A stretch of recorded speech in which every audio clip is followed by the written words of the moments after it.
Hello, this is Dr. Ned Hallowell, and welcome to Distraction. I'm here with a special episode brought to you by our wonderful sponsor, Landmark College in beautiful, beautiful Putney, Vermont, the college of choice for students who learn differently.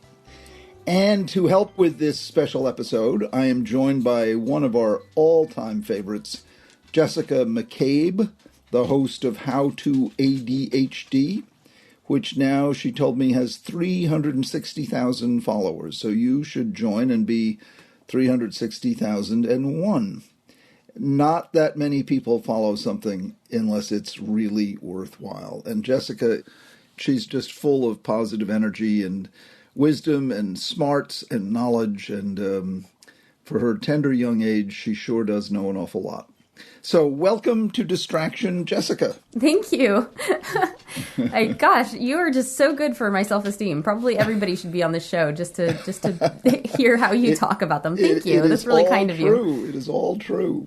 So what was it you wanted to talk to us about in this special episode? So I do work really hard to create a good show. I also lose things a lot. And I finally tackled that on the channel. And I wanted to talk about it here, too, because while I was doing the research and writing that episode, I realized how much of a difference it made in my life that I lost everything. It was my first ADHD symptom that I remember. I would come home without my jacket almost every day. I spent way too much time looking through the lost and found box. And I used to feel really bad about it. It affected my life in a lot of ways because then I wouldn't have my favorite whatever. Or I remember in fourth grade, somebody gave me these really precious earrings. And they were the first time that somebody gave me real gemstone earrings. It was a family friend, and they were real topaz, which was my birthstone. Mm-hmm. And it was 2 days before I lost them. And I felt so bad. And since then, I've always told people, don't give me anything nice because I will lose it. Yeah. And I've also just carried around this sense of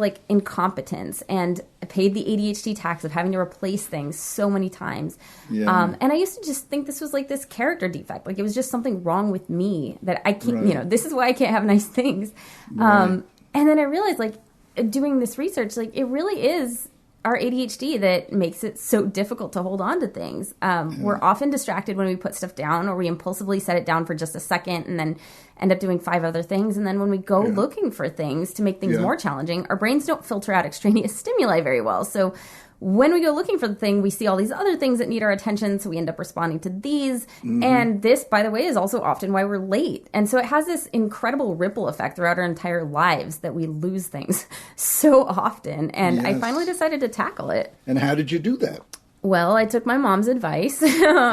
She always told us growing up, have a place for everything and everything in its place, have a dedicated place for everything, so that, when you are distracted, you can still automatically put things where they go, and you know where to look for it later, so it's easily, it's easy to find it. Mm-hmm. And for her, that's the end of the story, and that's great. But the thing is, for those of us with ADHD brains, the very same parts of our brain that benefit from having a place for everything are also the ones that make it, those are the parts of our brain that make it really hard to have a place for everything. Because, I don't know about you, I walk into a room and I just explode. Whatever I've got with me is suddenly just all over the room. So it's really hard for me, actually. I know there are some people with ADHD that can be extremely organized, and that's a coping mechanism for them. I try every fall, going back to school, I would try, and I'd have these elaborate systems that I would set up, and they would fall apart within a week or two. Mm-hmm. So I think, from the research that I've done, I think the key to cutting back on losing things, and I don't think it's ever going to be perfect, but the key to reducing the amount of things that we lose is to make it more ADHD friendly to have a place for everything. Mm-hmm. So one of those strategies that I found is to do, what's called putting things at the point of performance. So where we use the thing is where the thing should go. And for me, and for probably a lot of people with ADHD, that means having multiple copies of things. I used to think it was a waste of money to do that, but then I think about all the jobs I've lost from being late, or, the extra things that I've had to buy because I lost them. Right. And it's actually more cost effective probably to just have a charger at every station that you tend to charge your devices at, so you don't, port it everywhere and lose it, and then don't have it, and then your phone dies, and then you can't call work to tell them you're going to be late, or whatever it is. So have a charger at every place that you tend to charge your phone. I tend to train my dog in the kitchen, so that's where I put her treats. I tend to need her to leave me alone when I'm in the office, so that's where I put her bones.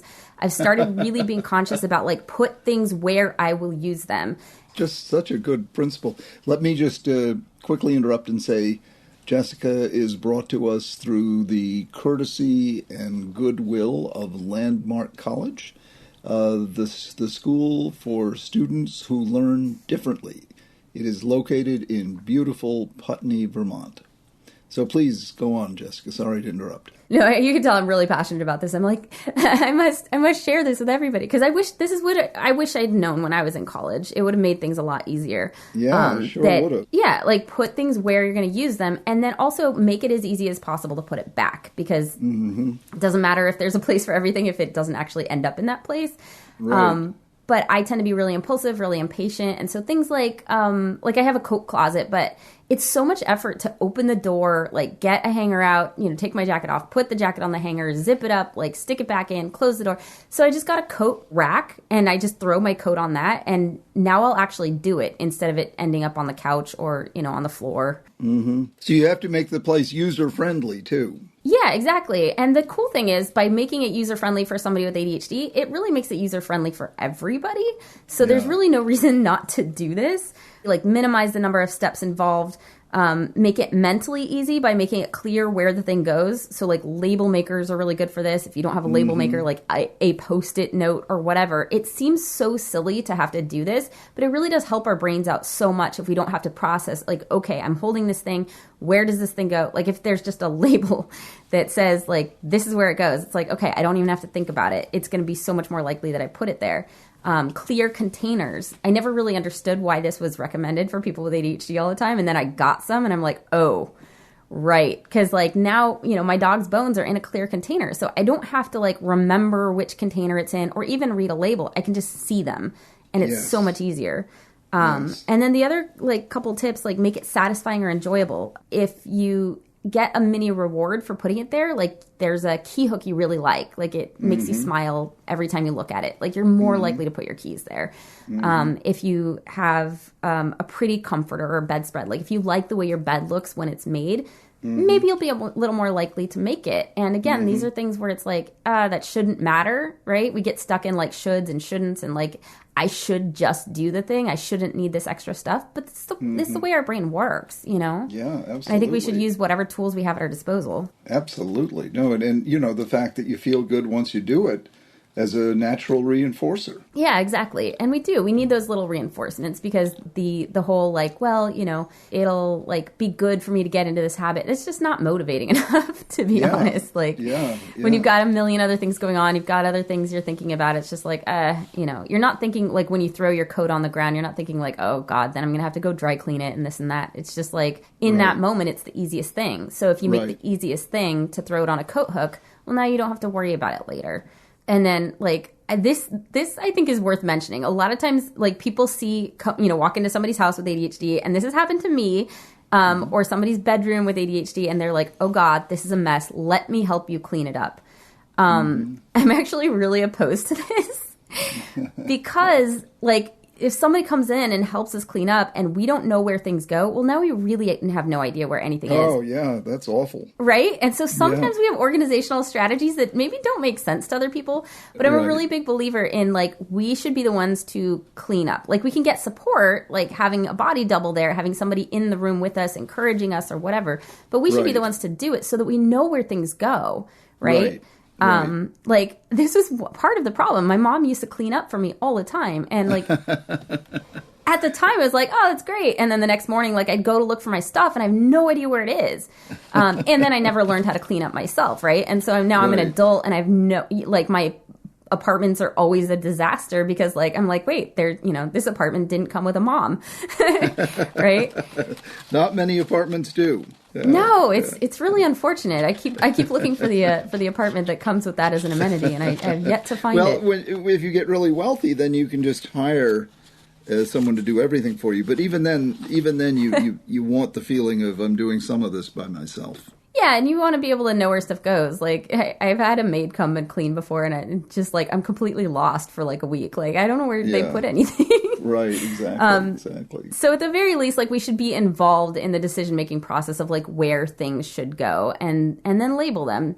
And then a couple more things is, like, this I learned from waiting tables, which is scan for strays. So, like, before you leave a room or at the end of the day, you scan for things that aren't where they belong and put them back as you go. Because that's generally a lot more ADHD friendly than, like, especially if you're a student. If you're in college, like, going, you know, oh, yeah, Saturdays, I clean my room. Like, probably not, right? Like, it's probably not going to happen.